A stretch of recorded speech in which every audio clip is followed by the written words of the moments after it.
Majita mimi. Baridi kama kawa. Mambo yanaendaje? Sogeni kidogo tukae hapa watafunga. Ni vipi hapo?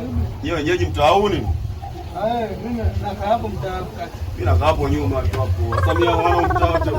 Mimi ndo tembo wa mtaa huo. Yote watakao wazingua nyewe naambieni mimi. Hamna mtu atakusumbua. Makonki hapo Makonki nani bwana nimeshaambia konki wa mtauni mimi hapa hamna mtu atakusumbua. Konki gani? Tamba kubaliana kukataa. Sasa mtu wote aje asumbue hapo ndo nitawaonyesha kweli kwamba mimi nani. Mtauni ndo tembo, hamna mtu wote akusumbua mtaa huo tembo wao wote. Yaani ukifika kuuliza tembo wa mtaa nani, mimi hapa ndo tembo wa mtaa wote. Ya kweli babu. Hamna mtu wote atakayewazingua nyewe naambieni. Hamna mbwa wote akusumbua mtaani hapa. Yaani mimi ndo tembo wao wote.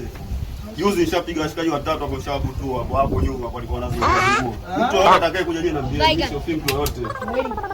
Sasa ndo wangu niamini. Sasa naomba mtu atokee huko aje arushe uone utakavyofanya. Nani wanatamba tamba, nasikia kelele tu hapa, nani anatamba tamba? Yuko wapi anatamba tamba? Nani anatamba hapa? Mnatambiwaje kiboya boya hapa hii?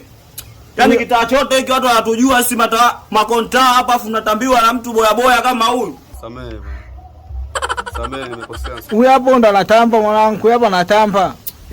Acheni hizo nyie, mnatambiwaje na boya boya? Konki, usikonki wewe. Masema nyewe sasa. Hii mnatambiwa anapiga tu boya boya na anatambia. Sasa, acha. Rushie.